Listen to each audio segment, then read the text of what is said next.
Okay, good morning. So, nagpre-prepare po tayo ngayon para dalhin tong mga gamit sa site. So, papunta po sila ng Pangasinan. Nagdadala ng initial na gamit. Okay. So, ito po gagamitin sa site. Ang maganda po sa IBC, very bulky lang siya pero magaan. Ngayon.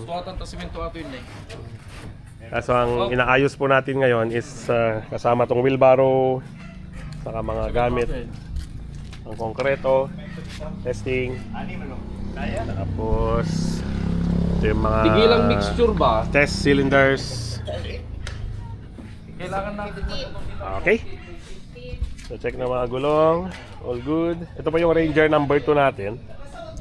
So ngayon, ang pinag-iisipan po ngayon kung kailangan nating mag-modify nitong pickup, lalagyan ng bull bar na, tapos yung bull bar lalagyan ng extension rod, tapos top load hanggang didiretso doon sa parang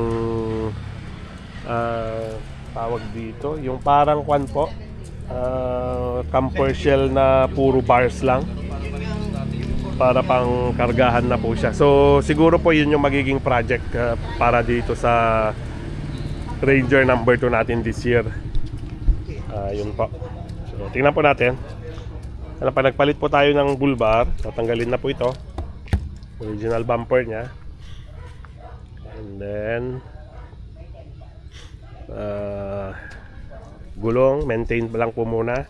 Pero meron po tayong iti-test this year kapag nagpalit tayo ng gulong, kasi may nakita po ako ginamit yung Raptor na rim, pero ginamitan ng mas maliit na gulong, kaya okay lang po siya tignan. Yung last po kasi trinay natin yung galing na mismo sa Raptor, so masyadong malaki, hindi pwede. So ngayon, ang gagawin po natin is gagamitin natin yung pinagpalitan natin na rim ng Raptor, ipapalit dito pag nagpalit na po tayo ng gulong. Okay? Sige, karga.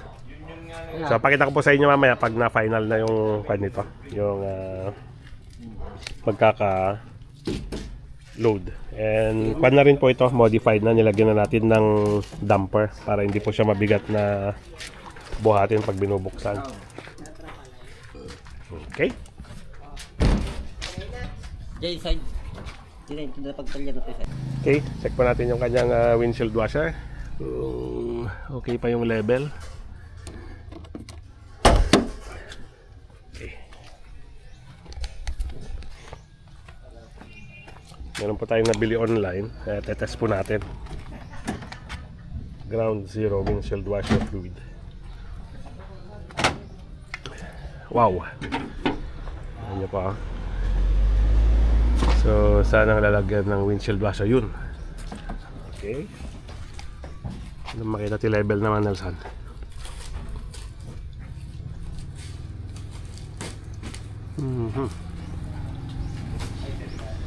Ang challenge po sa visual, wala ko masyadong indication. So ang indication natin dito na niya, Mang Nelson. Wait, sir. Kasi yung mismong reserva po niya hindi makikita kasi nasa likod ng frame, nandito sa loob ng fender. So yun po, laki hanggang dun, pero nakikita hanggang, sige, mamaya saan, kantaman. Ayan, so mag-refill na lang po tayo para sure.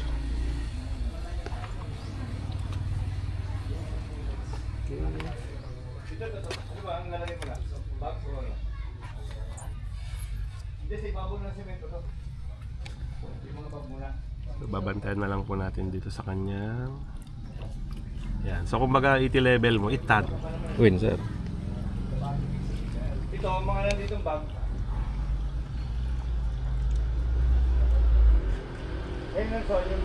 Kumbaga yan na po ang nakikita nating level. Sige, pwede ilabas basta pa ano dun. Parang ito po yung level niyang kung saan tayo nagre-refill.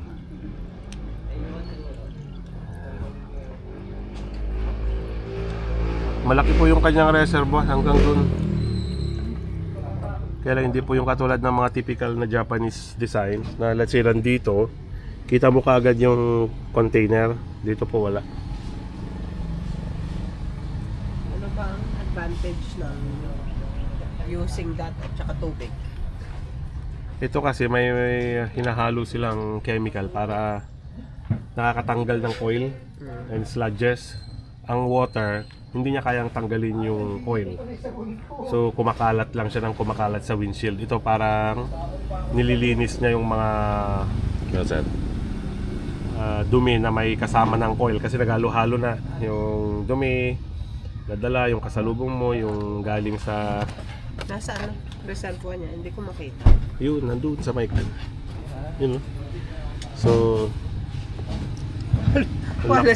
Halos puno pala yan. mm-mm. Maubos. I-check ko po kung magkano natin binili to. Mumura lang po pag online. Pero first time po nating gagamitin. Okay. So nandito na po siya. So mabalin siguratan. Okay. So katulad yun, tignan mo parang bumubula. Parang meron siyang solvent na parang pan ng mga sabon, na detergent. Ano, sabon at saka tubig na lang. Para makalimutan. Pag sabon and tubig, yung powder naman, pwede mong gawin. Pero over time, pag hindi nalusaw, nagbabara sa mga jettings ng mga, itong mga windshield washer lines mo. Yung granules, magsosolidify kasi hindi siya nakadesign na pang windshield washer. Nakadesign siya pang damit, saka washing machine. Okay? So yan po, once na ni-minix na nila, hindi na nagsosolidify. So walang babara sa mga jettings. And ito pong windshield washer, yung tip niyan, maliliit lang po na butas yan yung mga nag-i-spray. Kaya very sensitive siya sa clogging. Kapag nag-clog po yan, hindi nalalabas yung tubig o yung fluid. Okay? So belts, okay. Ayos. So close. Let's close the open.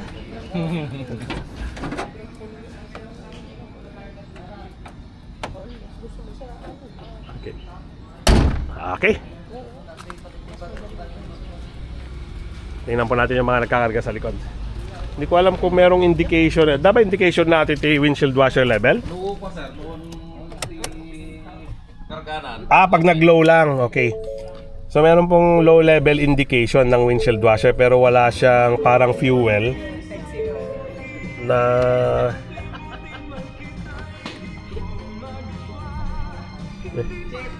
Problema sa iwan, siksikan daw. Sabi ko, hindi, sexy naman si Kuya Jim. Sikip yan, nasa Okay. gitna lang. So mileage 52,507.9. So Sa likod siya, magdadrive. baka anytime. Manason, kano tinex nga PMS nato eh? Naka 52,000 eh? Ay, jack lang naman. Nalpas na ito yung 50,000 na kasi mobrata yung 2,000 ah? 50,000 next ko natin, sir. Di ko man mo? Ay, awan ba di ko anat to eh? Indication na ikab-kabil tayo nga marker? Oh, mut, sir. Sige, okay, check po natin. Baka mamaya sumobra na tayo ng 2,000. Okay? So, update sa cargo. Ito na po. Medyo igalot tayo nga nalaing dyan Medyo pa yung semento tayo damdama. Ate, Okay, so done na po tayo sa cargo. Check natin. Okay, happy? Sabi ni John, ito na naman. Okay, Alam niya yung pwesto na eh. happy, okay, goods. Okay. Magkararan pa.